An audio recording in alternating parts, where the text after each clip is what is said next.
आप सबों को हमारे प्रभु यीशु मसीह के नाम में जय मसीह। परमेश्वर की स्तुति हो। इस नए वीडियो में आप सबों को स्वागत करता हूं और एक नए विषय को आज हम सीखने जा रहे हैं। हमारा विषय है श्राप के संबंध में।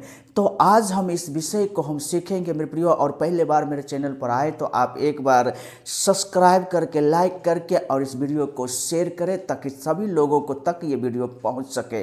तो मेरे प्रियो, आज जो हम सीखने जा रहे हैं वो मूसा के जीवन से। मूसा के बारे में आप लोगों ने बहुत बार सुना होगा, लेकिन मूसा के जीवन में जो परमेश्वर ने, जो हम इस्राएलियों के लिए परमेश्वर ने जो आज्ञा दिया था, उस आज्ञाओं के विषय में आज हम सीखने जा रहे हैं मेरे प्रियो। मूसा को सभी लोगों ने देखा और मूसा मिस्र में फारो राजा फिरौन के घर में वो पाला पोसा गया और 40 साल तक मिस्रियों का विधा उसने सीखा। उसके बाद परमेश्वर ने उसको वहाँ से निकाल करके 40 साल तक उसको परीक्षण में रखा और परीक्षा के बाद परमेश्वर ने वो मूसा को अपने लिए तैयार किया था। और जब वो अपने लिए तैयार किया था तो मिस्र में फंसे हुए इस्राएली जो लोग थे उनको निकालने के लिए परमेश्वर की योजना के तहत मूसा को इस्तेमाल करके और इस्राएलियों को कनान देश ले जा रहा था। तो उसी कनान देश में ले जाने के रास्ते में परमेश्वर ने मूसा को सीनै पहाड़ पर बुलाया और वहाँ पर परमेश्वर ने उन्हें इस्राएलियों के लिए 10 आज्ञा को देता है। और आज हम उसी विषय में परमेश्वर के वचन से हम सीखने वाले हैं। तो आइए हम परमेश्वर के वचन को देखते हैं। निर्गमन की किताब उसका 20 अध्याय और उसका 1 पद से हम पढ़ेंगे। तब परमेश्वर ने ये सब वचन कहे, मैं तेरा परमेश्वर यहोवा हूँ जो तुझे दास्तव के घर अर्थात मिस्र देश से निकाल लाया हूँ। परमेश्वर का वचन यहाँ पर कहता है कि मैं तेरा परमेश्वर यहोवा हूँ और मैं तुझे दास्तव के घर से निकाल करके मैं यहाँ लाया हूँ। यानी कि परमेश्वर ने मिस्र से कनान देश ले जाने के लिए इस्राएलियों को निकाल करके लाया। और परमेश्वर ने मूसा को कहता है कि इस प्रकार से तुम इस्राएलियों को कहना। तो उसमें जो सबसे पहला आज्ञा है वो ये है कि परमेश्वर वचन हमें क्या बताता है 20 अध्याय के 3 पद में, तू मुझे छोड़ दूसरों के ईश्वर करके ना मानना। परमेश्वर के वचन बताता तू मुझे छोड़ दूसरों को ईश्वर करके ना मानना बोल करके पहली आज्ञा है जो मूसा के द्वारा परमेश्वर ने इस्राएलियों को देना चाहता है।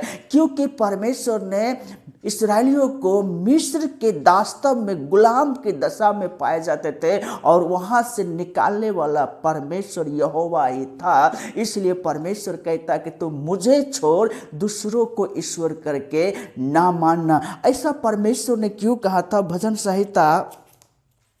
भजन संहिता जब 95 अध्याय के 3 पद में जब हम पढ़ते हैं तो यहाँ पर परमेश्वर के वचन बताता है, क्योंकि यहोवा महान ईश्वर है और सब देवताओं के ऊपर महान राजा है। जी हाँ मेरे दोस्तों, यहाँ पर परमेश्वर के वचन बताता है देवता है, लेकिन उस देवताओं के ऊपर ये हमारा परमेश्वर महान ईश्वर कहलाता है। इसलिए परमेश्वर के वचन बताता है तू मुझे छोड़ और किसी को ईश्वर करके ना मानना बोल करके यहाँ पर परमेश्वर ने मूसा के द्वारा इस्राएलियों को चेतावनी देता, क्योंकि मैं ही तुझे दास्तव से निकाल करके यहाँ पर लाया है। और इसी को हम जब देखेंगे यशायाह की किताब उसका 45 अध्याय और उसका 5 और 6 में, तो यहाँ पर परमेश्वर के वचन क्या बताता है, मैं यहोवा हूँ और दूसरा कोई नहीं, मुझे छोड़ कोई परमेश्वर नहीं। यद्यपि तू मुझे नहीं जानता तो भी तेरी कमर कसूंगा, जिससे उद्याचल से लेकर अस्ताचल तक लोग जान ले कि मुझ बिना कोई है ही नहीं, मैं ही यहोवा हूँ और दूसरा कोई नहीं। जी हाँ मेरे दोस्तों, यहाँ पर परमेश्वर का वचन बताता है, इसका मतलब ये नहीं है कि देवी देवता नहीं है, देवी देवता है, लेकिन परमेश्वर के वचन क्या बताता है, तो मुझे छोड़ दूसरों को ईश्वर करके ना मानना। इसका मतलब है, मगर कहता है कि मैं देवी देवताओं के ऊपर मैं महान ईश्वर हूँ और ये करके इसराइलियों के लिए दिखाया, क्योंकि 420 साल तक इसराइली मिस्र में गुलाम बना था, लेकिन किसी ने उसको वहाँ से नहीं निकाला। केवल ईश्वर परमेश्वर प्रभु यीशु मसीह ही उस गुलामी के दशा से इसराइलियों को निकाल कर लाया। इसलिए परमेश्वर आज यहाँ पर कहना चाहता है, तुम मुझे छोड़ दूसरों के ईश्वर करके ना मानना। प्रभु यीशु मसीह और क्या कहता है, मैं पिता में हूँ, पिता मुझ में है। जी हाँ मेरे दोस्तों, इसलिए ये बातों को परमेश्वर इसराइलियों को कहना चाहता पहले आज्ञा में। दूसरा है निर्गमन 20 अध्याय के 4 और 5 में इस प्रकार से परमेश्वर के वचन बताता है, तू अपने लिए कोई मूर्ति खोद कर ना बनाना, ना किसी की प्रतिमा बनाना जो आकाश में या पृथ्वी पर या पृथ्वी के जल में है। तू उनको दंडवत ना करना, ना उनकी उपासना करना, क्योंकि मैं तेरा परमेश्वर यहोवा जलन रखने वाला परमेश्वर हूँ। और जो मुझसे बैर रखते हैं उनके बेटों पोतों और परबोतों को भी पितरों को दंड दिया करता हूँ। यहाँ पर परमेश्वर के वचन हमें क्या बताता मेरे प्रियो, वो कहता कि मैं ही ईश्वर हूँ। तू जो है अपने लिए कोई मूर्ति खोद करके नहीं बनाना। परमेश्वर यह साफ शब्दों में कहता है। क्यों कहता है कि तू अपने लिए कोई मूर्ति खोद करके ना बनाना? क्योंकि मूर्ति जो है वह निर्जीव है, उसमें कोई जीव नहीं है। भजन संहिता 115 का जब यहाँ पर हम देखते हैं तो यहाँ पर क्या लिखा हुआ है, हमारा परमेश्वर तो स्वर्ग में है, उसने जो चाहा वही किया।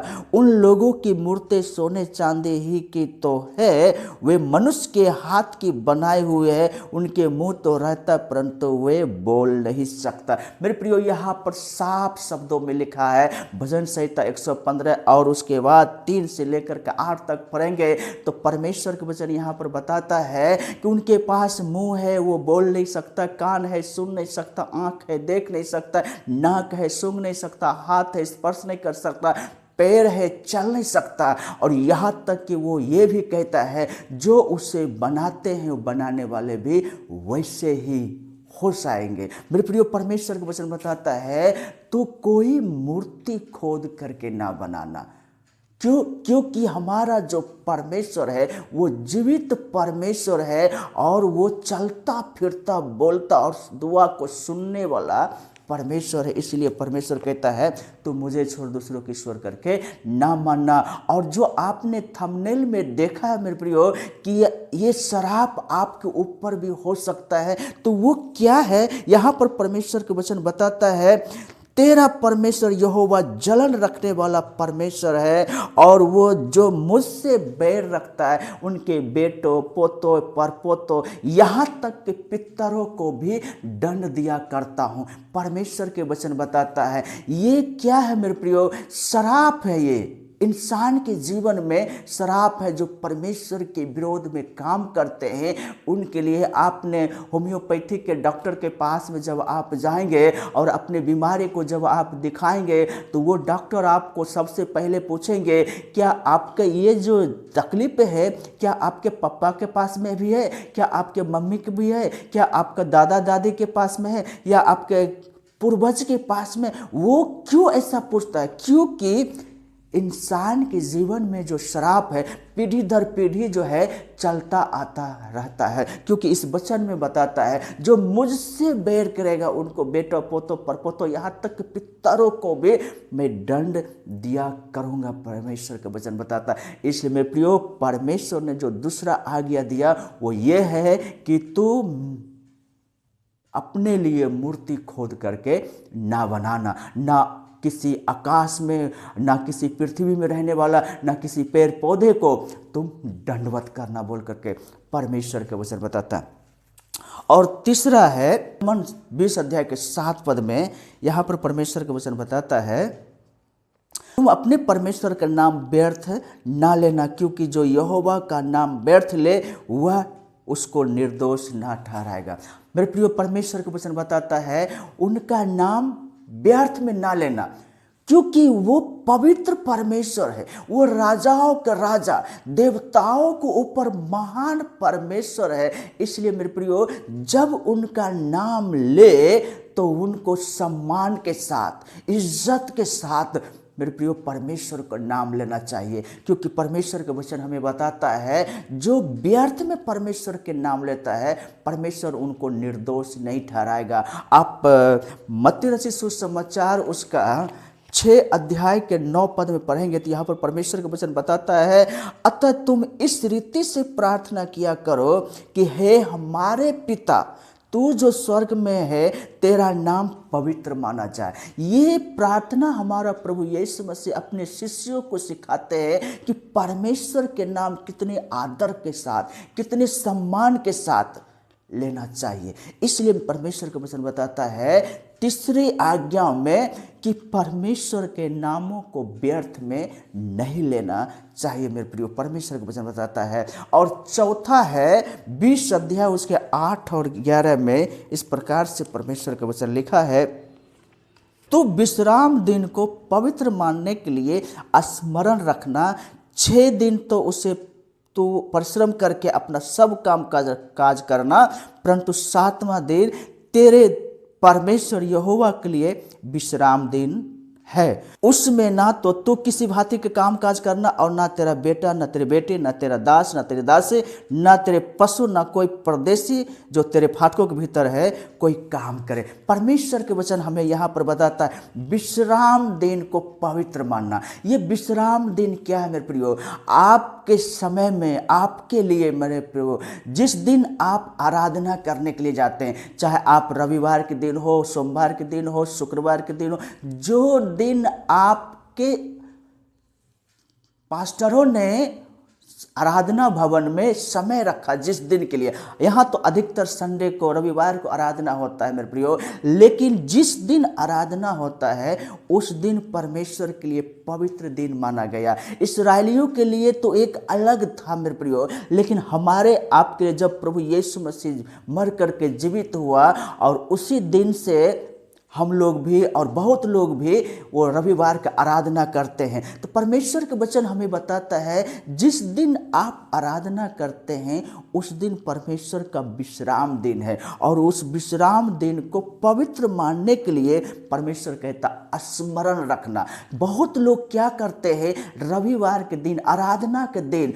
मेरे प्रियो, उनको जो है बिजनेस में, दुकानों में, खेती बाड़ी में, वो इधर उधर दोस्तों के साथ मनोरंजन में चले जाते हैं, लेकिन परमेश्वर के पवित्र दिनों को प्रेम नहीं करते हैं। इसलिए बाइबल में हमारा चौथा आज्ञा में से एक आज्ञा है परमेश्वर के दिन को पवित्र मानने के लिए। उस दिन हमारे आपके लिए गिरजाघर जाने के लिए, आराधना भवन में जाने के लिए, प्रार्थना करने के लिए उस दिन हमें नियुक्त किया गया। इसलिए उस दिन को हमें परमेश्वर के भवन में देखना चाहिए, परमेश्वर के वचन को पढ़ना चाहिए, प्रार्थना करना चाहिए, परमेश्वर के साथ उस दिन को समय बिताने का दिन है। इसलिए बाइबल में हमें बताता है विश्राम दिन को पवित्र मानने के लिए स्मरण करना।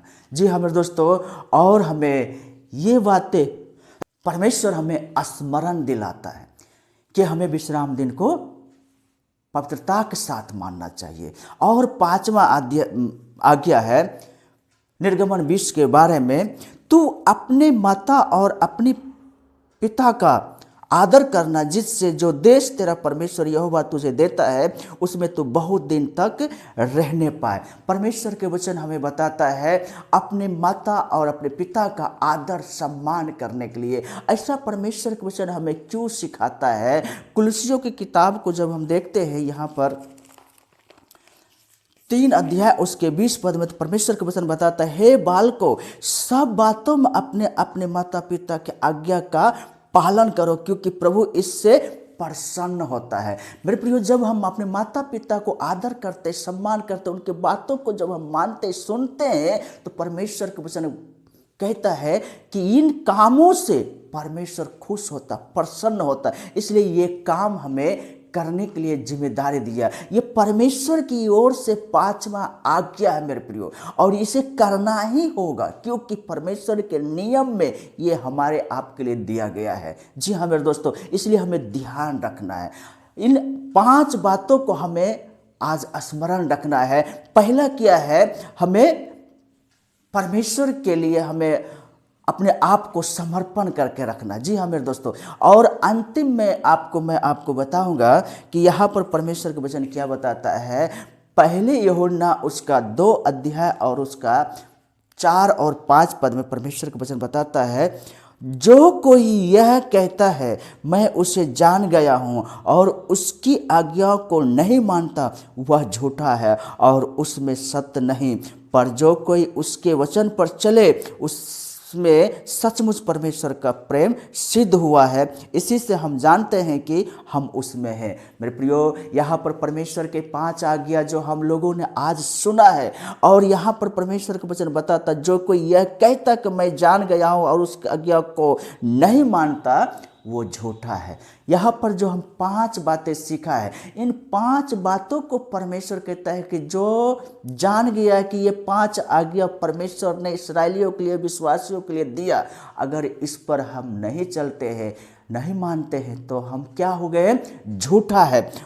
और दूसरा यहाँ पर उसमें सत्य नहीं, पर जो कोई उसके वचन पर चले परमेश्वर उसे सिद्ध करता है। जी हाँ मेरे दोस्तों, इसलिए हमें ध्यान रखना है। परमेश्वर जो हमें 10 आज्ञा दिया है, आज उसमें से हम 5 को बताए और फिर हम 5 को बाद में हम बताने वाले हैं। तो मुझे उम्मीद है आज के संदेश आपको अच्छा लगा। परमेश्वर आप सबों को बहुतायत का आशीष करे। आमीन।